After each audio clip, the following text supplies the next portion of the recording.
Ang talampakan. Hanggang talampakan. Tara na at makipag-ututang dila kay Laika Barista!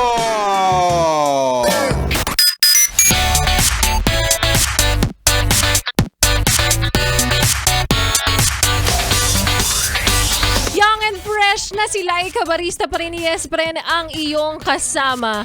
Kachismisan, kakwentuhan at kaututang dila rin hanggang sa mga oras po na ito. At nakikinig ka pa rin patuloy dito sa iyong solid na paboritong kabanding, ang 101.1 Yes FM. Lahat ba ngayon ay sabay-sabay nananalangin or nagdadasal na sana ilang minuto bago ko umalis ng opisina, hindi bumuhos ang napakalakas na ulan? Well, mukhang nagbabadya na naman. Ay nako, kaya para sa mga nakaputi ngayon, isipin mo payat ka, ate. Tapos nagputi ka. Tapos pag nabasa ka ng ulan, ay! Bond paper yarn? Charot. Charot lang. Ayan. Para sa mga yes pa natin na nakikinig ngayon, nasa biyahe, nasa opisina, nasa kainan, nasa karinderya ako, nasaan ka man ngayon, yes friends, sige na, gamitin mo na ulit ako. Oras na naman para maggamitan tayo. I-message mo na ako sa aking Facebook fan page na Laika Barista, LYKABARISTA.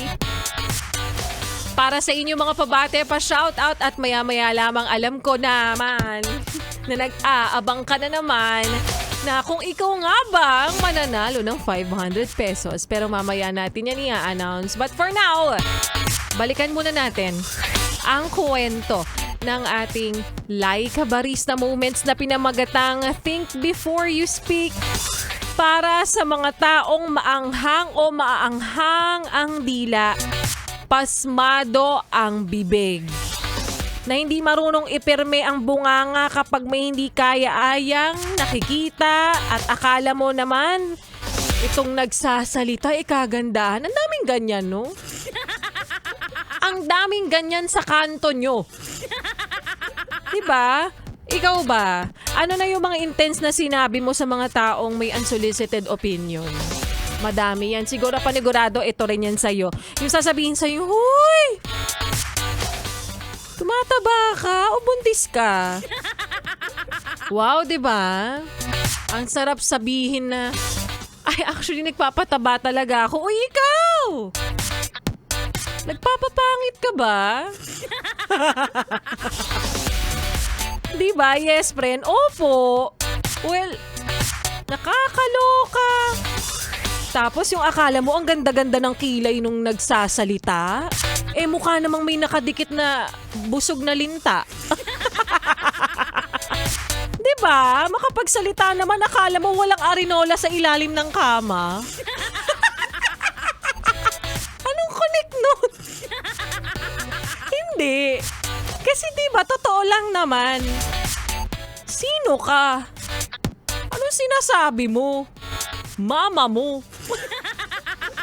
Alam mo, sa totoo lang, yung minsan, pag nangyayari yan sa umaga, grabe eh. Aga-agang nakita ka ng taong to, tapos sasabihin buntis ka ba? Sira na kagad yung buong araw mo, syempre, diba? Kakaloka. Kaya pinagpipray ko na nga lang yung mga ganyang tao eh. Parang sana mas maging malusog ka pa. Like parang sana lahat ng mga sinasabi mo pagbayaran mo isang araw. Kasi kung hindi, Lord, baka pwede niya ng pagbayaran dyan sa taas. Ay, charot. Di naman natin sure kung doon ka mapupunta. Diba? Again, think before we speak, and sana isip-isipin natin yung mga pinagsasabi natin, yung mga maanghang na salita na dapat hindi naman namumutawi agad-agad sa ating mga bibig. Kasi hindi mo alam kung ano yung pinagdaraanan ng tao. Diba? Kopya? Yes, na trigger. Kasi parang kanina lang to eh. But anyways, ayan. Happy thoughts. Sabi nga ni Rico Panyero. Isa-isay na natin yung mga yes friend natin nakaka-relate sa ating kwento. na Laika Barista moments natin rather na think before you speak. Sige nga, gusto ko marinig ang inyong mga opinion. Binibigyan ko kayo ng pagkakataon para siraan natin sa himpapawid yung kapitbahay mong ganun. Brian Peter Makareeg, sabi niya rito, maganda ka pa sa hapon at salamat naman, paulit-ulit na lang tayo. Charot. Pabati from Malolos, Bulacan, solid 101.1 Yes FM palagi. Pahingi naman ang kalendaryo nyo. Hoy, namigay na kami last year. Ano ba, hindi ba kayo na-inform yung pinamigay namin kalendaryo last year? Hanggang 2028 na yun. Charot. Hindi, may 2025 doon sa dulo. Kayo talaga. Nung pinamimigay namin yun, inorient namin kayo eh. Joshua Levardo. Shout out from Binyan, Laguna. Always listening to 101.1 Solid Yes FM. Ilan pa sa mga yes pa rin natin. Si Pao Rosales, magandang hapon din sa iyo. At heto na, oras na rin para i-announce na natin ang nanalo ng 500 pesos para po sa ating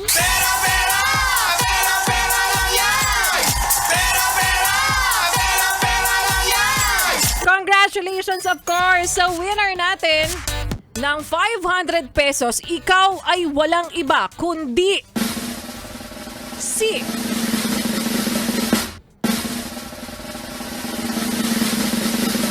Erica Naife. Congratulations! Alam ko nakikinig sa mga oras na ito. Yes, friend. At kanina mo pa ako mini-message na sana ikaw naman ang susunod na pala rin. Heto na. Congratulations sa'yo. Agad-agad marireceive mo na yung 500 pesos na yan. At para sa mga sumasali pa po na hindi pa po pinapalad, huwag kayong mag-alala dahil ang laging paalala ni Laika Barista, habang may buhay, may pagsubok na dumaraan sa buhay ng bawat tao na parte ng ating pananatili sa mundong ibabaw. Kaya wag na wag kang mawawalan ng loob. Mawawalan ng loob. Ang kulang. Wag na wag kang susuko dahil again, habang may buhay, may pinagdaraanan talaga ang bawat mamamayang Pilipino at parte yan ng pananatili mo sa mundong ibabaw. Kopya?